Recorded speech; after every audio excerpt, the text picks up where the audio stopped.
Hey there YouTube, this is your Getting Started with Unrailed.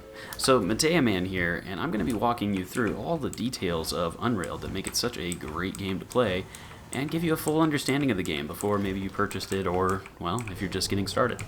So right off the back, this is the main menu, and you've got this nice little menu as you walk through it here where you can actually start the game, see your progression, and see your settings. Now let's go ahead and just walk through some of the basics of starting the game. So you're going to step on whatever tile you want to jump into and press your enter button. This will be the same for any of the consoles, including the PC here. Next up, I'm going to create a local game for right now, but if you're really getting started, you can play the tutorial to learn all the details. You'll notice some of these tiles are squares, and when you stand on them, it activates the load bar before it jumps into that game type. So here's local, where we'll step in and let's configure a game right here that is fairly easy to play. So one of them I'm going to set is the game mode. You can have quick games, you can play in sandbox mode, you can play in versus mode, or you can play the regular game, which is endless mode. This is where you get most of your trophies and achievements.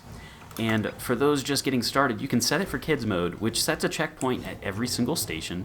And personally, it's actually the game type that I like to play, just because I can refine skills, work on things, get used to controlling the AI, or even teaching people how to play the game from start.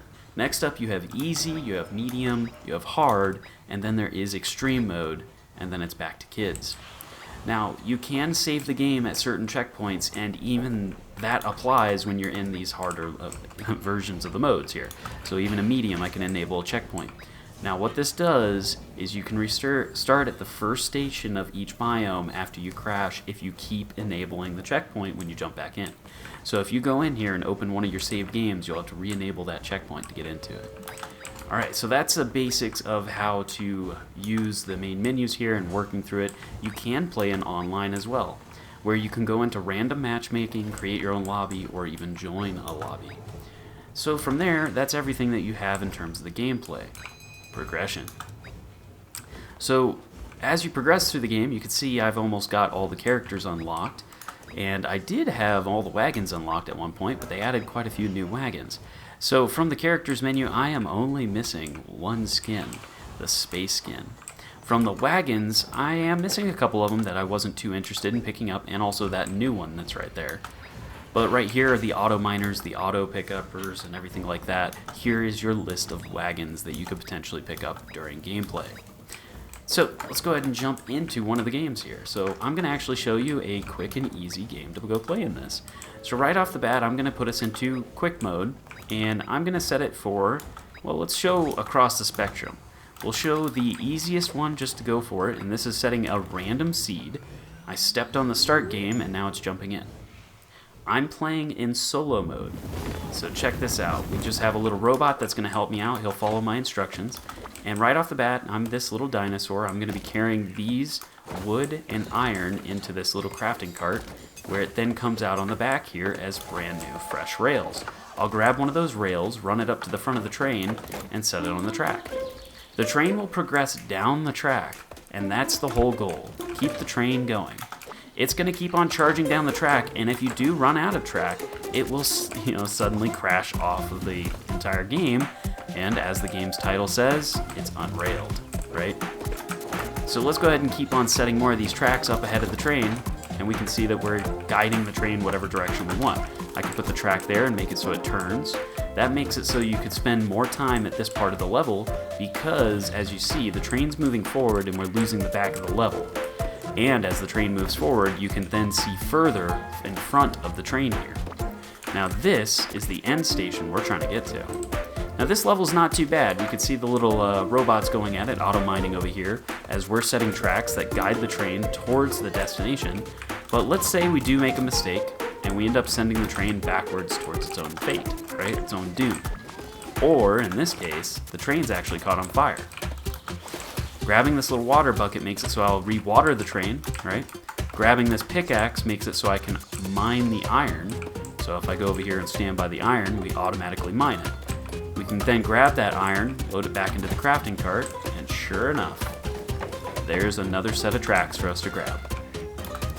Now I got the train going in a bit of a circle. You can probably see where its end destination is. You have a couple of your specialty crafting carts on here because we have the engine, we have that location where we can store all the materials, we have a water tank, and in In this case, we have a automatic pickup machine.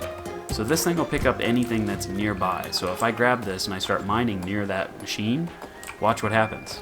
It'll start picking up things that are nearby and sucking them into the crafting cart automatically. That's one of the many different very cool carts that you can get for the train in order to make it progress further down the tracks automatically. So if I load this, I'll give it a little more of an advantage and it'll start picking up materials a little faster.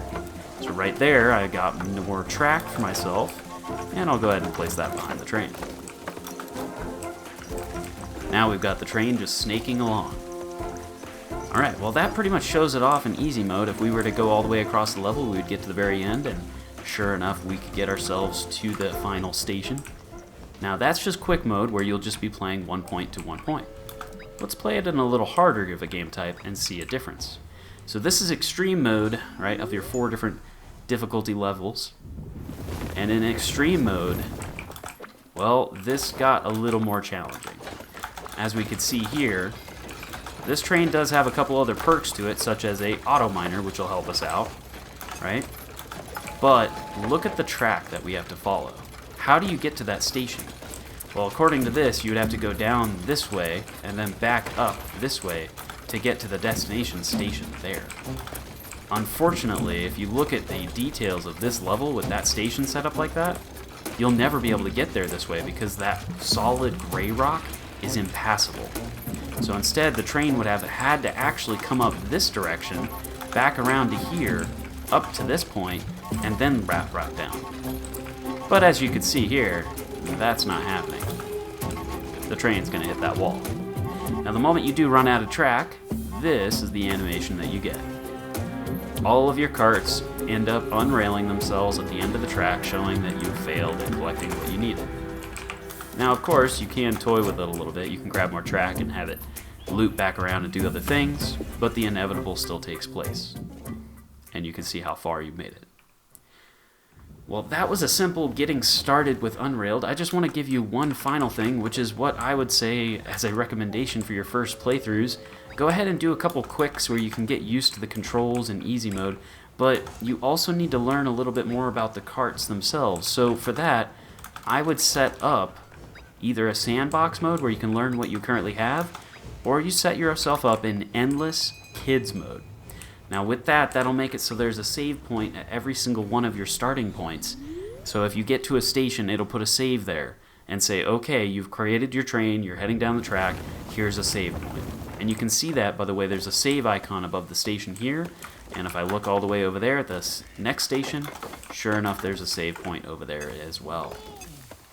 Alright, so that was a very quick introduction to Unrailed. I'll be posting more videos about it just to show off all the details and fun tips and tricks that you can take advantage of to keep your train heading down the tracks in the game of Unrailed. Alright, hope you enjoyed. This was Mateo Man just walking through it. If you did enjoy the video, please leave us a like. Let us know if you have any other comments or anything in the comments section.